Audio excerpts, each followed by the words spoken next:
Got the shock of my life.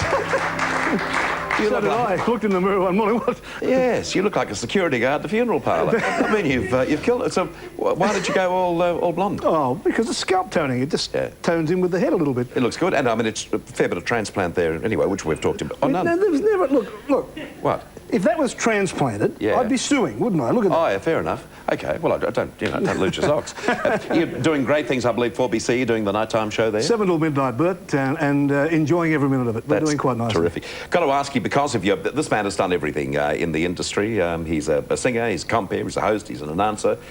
He's done sport. He did sport for so long at the Nine Network. I guess you were thrilled with the result of the tennis? Wasn't it fantastic? I mean, we expected him to win. But when you think about it, a young man such as Leighton, the first time in a Wimbledon final, to be a huge favourite, anything can happen, can't it? But the other fella only won 6 games. Yeah.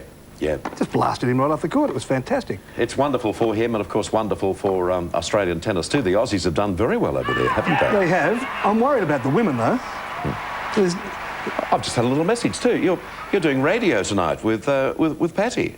Is Patty coming in? Yes. I hope she is. We're doing it out of 3AW. Right, because she does a Monday night spot with... God, she's gone big deal, Patty. Isn't she? Ringing through and saying, I'll tell Bert to mention that I'm doing radio tonight with Ian Maurice. So she'll be heard on 4BC. Yes, she will. She can tell all the old stories because it'll be a brand new audience. And then she works with Bruce and Phil at 8 o'clock and is very popular, I might mention, on that. I'm sure it is. I mean, that's a highly rated program. And I promise you now, she's sober, so she won't be... Oh, yes, she hasn't had a drink for 3 or 4 weeks, so she's under just control. Speaking of radio, if you don't mind, because I mentioned to my listeners that I was coming on the show, and a couple of people rang up to say hello to you. Richard, a fellow called Richard, worked in an advertising agency in 1958. He said you'd remember him. Yeah, of course, Richard, good old Richard. All the best to you, Richard, and I knew him as Dickie. So, Dickie, I hope things are still going well for you. Mary sat next to you on a tram in 1959. I do remember her. Matter of fact, I remember what she did to me too. At the time, it was very interesting. I was only a young man, but I couldn't take full opportunity of what you were offering. I understand it. And Rhonda Birchmore is in Brisbane. Oh, yeah, well, I've slept with Rhonda before, haven't you? Well, Rhonda, of course, she's my favourite. She's doing Mamma Mia in Brisbane. Yeah. And she said to... Well, I can't really do what she wanted me to do. Give me a kiss. No, Ian. Oh, my God. I think it's time to retire. She's a lovely lady, isn't she, Rhonda? And... Trouble is, I quite enjoy that. Yeah, give her my love when you see her next. Are you going to the opening of... Well, the show opened on Friday night. Yeah, so you couldn't have gone. I couldn't have gone, but I'll be going on the weekend. It's a wonderful show. And Rhonda and Anne and Lara and all the team, they're just knockout. I mentioned before about all the things that you've done, Ian. How do you see yourself? I mean, are you an announcer? Are you a host? Are you a singer? Are you a radio man? Are you a sports person? I'm an entertainer. Right.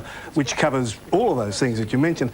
All of my career on television, I've always regarded myself as an entertainer, doing sport, doing news, whatever. If you can inform and entertain, I think it's, that's what it's all about.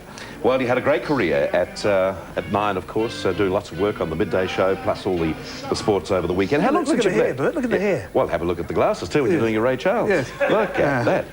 So what was the reason for that? Somebody said do a sports rap, so we did a sports rap. That's what it was all about. But look, I'm excited, because I'm a big Kev, don't I? Because Channel 10's now into the all-night hosting of sporting events, golf, etc.